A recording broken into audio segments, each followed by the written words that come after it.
کی ownership establish ہوتی ہے. اب انہوں نے یہ دعویٰ کیا ہے کہ نہیں وہ نہ صرف کہ وہ بینیفیشیل اونر نہیں ہے, وہ کبھی بینیفیشیل اونر رہی بھی نہیں. ٹھیک ہے, یا تو آپ یہ کہہ رہے ہیں نا کہ وہ ابھی, تو ہم اس کی ذرا کوئی انٹرپریٹیشن یہ کریں گے, اس کا مطلب ہے 2012 تک تھی.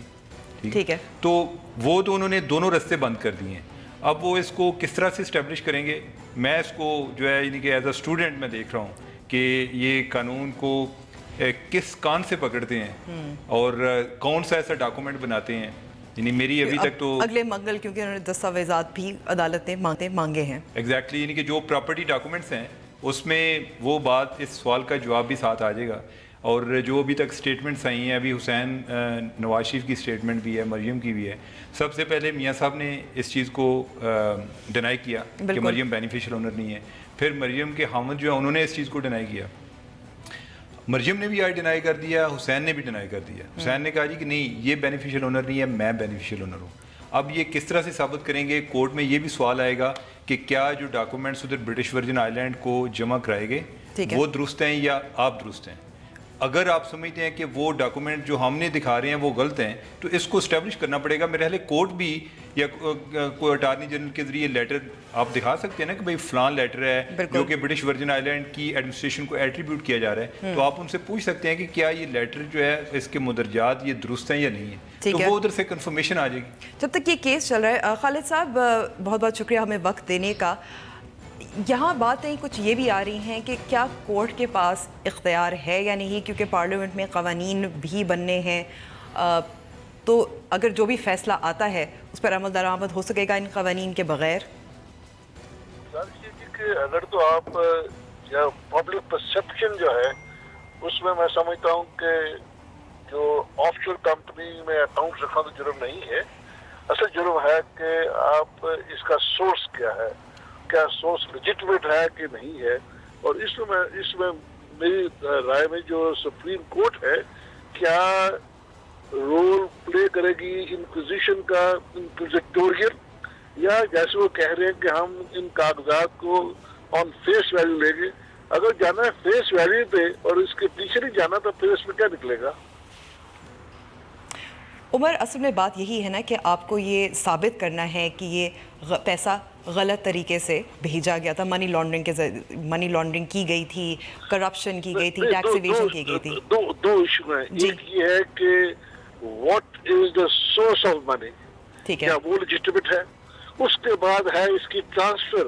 یہ دو سیپریٹ چیزیں ہیں اور تینوں کو اکٹھا کر کے ایک پراپرٹی آ جاتی ہے بیچ میں. اگر جو پراپرٹی ہے اس کا نیکسس اس اماؤنٹ سے ہے جو کنورٹ ہوا ہے روپاؤں سے پاؤنڈز میں اور پھر پاؤنڈ کو پراپرٹی میں, تو میں سمجھتا ہوں اس میں دو پہلو. Number 1, what is the source, کیا یہ ٹیکسبل انکم تھی, ٹیکس پے ہوا تھا نہیں ہوا تھا, کیا واز اٹ وائٹ منی, اور اس کے بعد جو اس کو باہر لے جایا گیا اس کا سورس یہ کار کیا تھا. لہذا چوتھی بات یہ ہے کہ ایک آدمی جو عہدہ ہولڈ کرتا ہے پرائم منسٹر کا, جی, اگر وہ غلط بیان نہیں کرے تو پھر اس کا کیا اثرات ہو. ٹھیک ہے عمر, اس پہ آپ کی کیا رائے ہو سکتی ہے, کیونکہ ظاہر ہے مسئلہ یہی ہے کہ پھر سورس کیا تھی, جیسے خالد صاحب نے کہا. اچھا, میں کوئی خالد صاحب کی بات نہیں سن پا رہا تھا. ٹھیک ہے, خالد صاحب کی اوپینین کی ایک اپنی اہمیت ہے ایز اے لا ایکسپرٹ, لیکن میری ایک کامن سینس کوئی ایکسپلینیشن ہے. ٹھیک ہے, وہ یہ ہے کہ یہ منی ٹریل ان کو ثابت کرنا پڑے گا اگر ان فلیٹس کی اونرشپ جب سے خریدے ہیں تب سے ان کے پاس ہے, کہ یہ اس کے جو ہے نا فرسٹ ہینڈ پرچیز انہوں نے کی ہے. اگر آج آپ حسین نواز شریف کی اسٹیٹمنٹ دیکھیں تو اس میں انہوں نے کہا جی کہ یہ میاں شریف صاحب کی انویسٹمنٹ ہے. ٹھیک ہے, یعنی حسین نواز کے دادا کی انویسٹمنٹ ہے. ہمارے پاس یہ فلیٹ آئے ہیں 2005 میں. اچھا, مجھے یہ لگتا ہے, اور میری جو ان سے بات بھی کو پہلے ان کے لوگوں سے ہوئی, وہ یہی ہے کہ جب ان کی پراپرٹی وغیرہ تقسیم ہوئی تو یہ فلیٹ نواز شریف فیملی کے پاس چلے گی. آگے ان کے بچے کے پاس گئے یا بیٹی کے پاس گئے وہ بات کی بات ہے. اچھا, فیملی کے پاس گئے, نواز شریف فیملی کے پاس, یعنی جائیداد تقسیم ہوئی نواز شریف, شہباز شریف اور عباس شریف کو اور ان کی جو بہنیں ہوں گی. جو فلیٹ ہیں اور یا دوسری پراپرٹی, ان میں سے فلیٹ جو ہیں جن کا ابھی ذکر آ رہا ہے وہ ان کے پاس چلے گئے. اچھا, اگر یہ مسئلہ ہے تو پھر تو ایک اگر مجھے کوئی میں چیز انہیرٹ کرتا ہوں تو میرے حال انہیرٹ کرنے سے منی ٹریل کو ایکسپلین کرنے کی یہ میری یعنی کہ میرے لیے چیلنج نہیں ہونا چاہیے. بالکل, یہ تو میں کہوں گا کہ میں نے ان سے لیا ہے کہ میں اب وہ فوت ہو گیا, مجھے پتا ہوتا کہ آپ نے مجھے 2016 میں یہ سوال پوچھنا ہے, تو جب وہ زندہ تھے میں ان سے پوچھ لیتا. ٹھیک ہے, یعنی یہ اتنا کو بڑا مجھے نہیں لگتا. لیکن ول تو ہوگی. نہیں ول تو یہ ہوگی نا کہ یہ اس میں ول میں تو یہ ہوگا نا کہ یہ پراپرٹی کس کے نام پر جائے گی. ٹھیک ہے, اس میں یہ تو نہیں ہوگا جی کہ منی ٹریل جو ہے میں نے فلان جگہ سے پیسے لیے تھے اور ادھر سے میں نے آپ کو خرید کر دیے تھے. ظاہر ہے. لیکن میری اطلاع یہ ہے کہ انہوں نے کوئی جو ان کا ایک کلیم ہے جو کہ میاں نواز شریف نے اپنی نیشنل اسمبلی میں اسپیچ میں بھی کیا, آج حسین نے وہ دہرایا بھی ہے کہ جی یہ پاکستان سے پیسہ نہیں گیا, یہ جو ہمارا اسٹیل کا بزنس تھا دبئی سے اس کا پیسہ ہے. ٹھیک ہے, اچھا وہ اس کی ڈاکومنٹ لے آتے ہیں. اچھا آپ کے پاس آپ ان ڈاکومنٹس کو تب کویسچن کر سکتے ہیں کہ اگر آپ کے پاس کوئی ایسی کوئی کنٹراڈکٹری ایویڈنس ہے, وہ جو کہ نہیں ہے. آج پی ٹی آئی نے کہا جی کہ ہمارے پاس جو ایویڈنس تھی وہ ہم نے دے دی ہے, تو اس کا مطلب ہے کہ کوئی ٹریل کے بارے میں ایویڈنس نہیں ہے, کویسچن ہے. نہیں ہے. اچھا اب یہ ہے کہ وہ دکھا دیں, فرض کیا کہ میرے پہ یہ الزام لگ جائے کہ یہ جو آپ نے گھر لیا ہوا ہے یہ کرپشن کے پیسے سے. اچھا جب تک وہ الزام لگانے والا یہ چیز ثابت نہ کر سکے, تو میں اگر 4 لوگوں کو میں بتا دوں کہ میرے والد صاحب نے مجھے اتنے پیسے گفٹ کیے تھے, میرے بھائی نے اتنے پیسے گفٹ کیے تھے, میں نے تو اس سے لیے, تو آپ کو وہ بات ماننی پڑے گی انلیس کہ آپ اس کے کوئی کمپیٹنگ ایویڈنس لے کریں. بات پھر جو ہے وہ آ جائے گی کہ یہ اونرشپ کس کی ہے, یہ جو آگے انہیرٹ ہوئے تو ابھی وہ کس کے نام پر ہے, جو شاید 15 نومبر میں کچھ ہمیں اندازہ ہو. لیکن کیس ظاہر ہے پاکستان مسلم لیگ نون چاہتا تو ہے نا کہ کھنچتا چلا جائے. نہیں وہ چاہتے بھی ہیں اور میرے حال نہیں بھی چاہتے. ٹھیک ہے, نہیں میرے حال ہے کہ وہ یہی چاہیں گے کہ اگر ان کا ہوم ورک کمپلیٹ ہے, ان کو کوئی ایسا کوئی بڑا چیلنج پیش نہیں آ رہا, تو وہ چاہیں گے کہ یہ ہفتے کے اندر یا ایک ماہ کے اندر یہ ختم ہو. یہ کہ روزانہ ہمارے لیے ہمارے لیے یہ ایک اسٹگما بنا ہوا ہے جی, وہ روزانہ کہتے ہیں جی کہ ہر آدمی اپنی اپنی مرضی سے گیس لگاتا ہے کہ کتنا پیسہ انہوں نے باہر بھیجا, تو وہ تو چاہیں گے کہ اس کو ختم کریں. اس کو ختم کریں. بہت بہت شکریہ وقت دینے کا چیمہ صاحب اور خالد رانجھا صاحب. لیکن بریک پہ جائیں گے اور بریک کے بعد ہم بات کریں کہ امریکی انتخابات میں مسلمان ووٹرز اور مسلمان سیاستدان کس طرح سے متحرک بھی ہو رہے اور خوفزدہ بھی ہیں. الیکشنز تو بس بدھ کو ہمیں نتائج پتہ چل جائیں گے. بریک کے بعد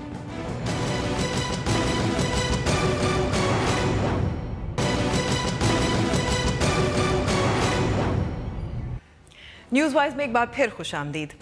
امریکی مسلمانوں نے صدارتی امیدوار ڈونلڈ ٹرمپ کے نفرت انگیز نظریات کو دفن کرنے کی ٹھان لی ہے. مختصر مدت میں لاکھوں مسلمانوں نے خود کو بطور ووٹر رجسٹر کر دیا ہے. امریکی تاریخ میں پہلی بار مسلم کمیونٹی کی سیاست میں اس قدر دلچسپی منفرد واقع ہے. تفصیلات دانیال حسن کی اس رپورٹ میں. I think Islam hates us. We are not at war with Islam. We've had Muslims in America since George Washington. America has a choice to make. Donald has consistently insulted Muslims abroad, Muslims at home. یہ T V commercial کسی اور نے نہیں بلکہ امریکی مسلمانوں نے اپنے کمیونٹی کا سیاسی شعور جگانے کے لیے بنایا ہے تاکہ انہیں حق رائے دہی کے وقت ڈونلڈ ٹرمپ کے عزائم خوب ذہن نشین رہیں. مسلمانوں کی خواہش ہے کہ صدارتی انتخابات میں کسی انتہا پسندی کے بجائے ڈیموکریٹک امیدوار ہلری کلنٹن کا پلڑا بھاری رہے. The Quran teaches that Islam is a commitment to live in peace. امریکہ کی کئی ریاستوں میں ووٹ کی اہمیت اجاگر کرنے کے لیے تقاریب بھی منعقد کی گئیں جس میں زور دیا گیا کہ اب مسلمانوں کے سیاست میں کلیدی کردار ادا کرنے کا وقت آن پہنچا ہے. اب جو ہے بہت سے لوگ جو ہیں وہ صرف مطلب یہ کہ ڈاکٹرز اور انجینئرز کے علاوہ چاہتے ہیں کہ کچھ لوگ جو ہیں وہ کانگریس میں بھی ہوں, پالیٹکس میں بھی ہوں, اور کچھ لوگ جو ہیں وہ واشنگٹن میں بھی ہوں. اس لیے کہ جب ہم پالیسیز کو دیکھتے ہیں تو یہاں پر امریکہ جو ہے بہت ہی فیئر ہے اس معاملے میں کہ اگر آپ کسی چیز کو افیکٹ کر سکتے ہیں تو وہ ہیں پالیسیز, اور اگر آپ پالیسیز کو کیسے افیکٹ کریں گے صرف اسی وقت آپ یہ سب کچھ کر سکتے ہیں جب آپ اپنی لوکل الیکشنز میں حصہ لیں, پھر آپ جو ہیں کانگریس میں حصہ لیں, اور پھر آپ جو ہیں سینٹ کی طرف آئیں. تو ہماری یہاں پہ کوئی آواز نہیں ہے. مسلمانوں کی صدارتی انتخابات میں دلچسپی دیکھ کر امریکی سیاستدان بھی خوش ہیں اور اسے مثبت قدم قرار دے رہے ہیں. To see Muslims come out and register other people to vote, to have candidate forums, to get out and educate about the voting process is really wonderful to see. And I want to say that at the end of this election cycle, we're going to see the Muslim community as being a major voting bloc that had a tremendous influence on the outcome of this election. Well, right now when you have Donald Trump saying that a whole community should be thrown out of the country, and I was very moved today to be in this room, watching over 200 people stand up to do a pledge of allegiance, and I actually observed everyone saying the words to our country. And these are the people that Donald Trump wants to throw out of our country. I mean, it's very difficult. I mean, people are being basically judged by a few terrorists. A whole religion is being judged, and it's really an issue.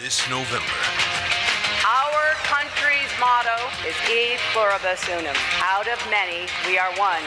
Will we stay true to that motto?